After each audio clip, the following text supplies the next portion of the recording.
নাটোরের সিংড়া পেট্রোল বাংলা এলাকায় নবজাতকের মরদেহ উদ্ধার। বিস্তারিত জানাচ্ছিলেন তানসির আলী মন্টু। অভিযান নিউজ টিভির সাথে আছি আমি তৌফিক হাসান। নাটোরের সিংড়া পেট্রোল বাংলা এলাকা থেকে এক নবজাতকের মরদেহ উদ্ধার করেছে সিংড়া থানা পুলিশ।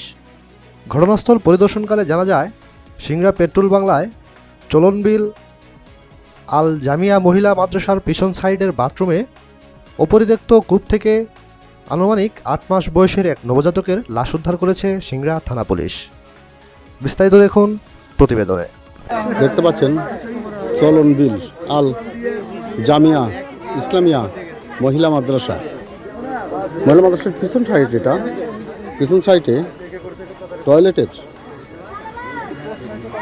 কূপে মরদেহটি পাওয়া গেছে। আজ বিকেল ৩টার দিকে এই নবজাতকের সন্ধান পাওয়া গেছে।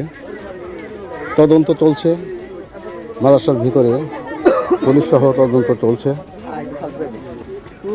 মাদ্রাসার পশ্চিম সাইড দিয়ে একটি ছোট রাস্তা আপনারা দেখতে পাচ্ছেন।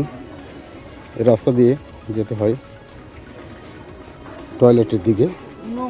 পিছন সাইডে পেট্রোল বাংলা মহিলা মাদ্রাসা চলনবিল আল জামিয়া ইসলামী মহিলা মাদ্রাসা। দেখেন বহু মানুষ ভিড় করছে এখানে মাদ্রাসার গেটে। পুলিশ আছে ভিতরে, তদন্ত চলছে। তদন্তের পরে এর আসল তথ্য জানানো হবে। ঠিক মাদ্রাসার পশ্চিম সাইডে এটা।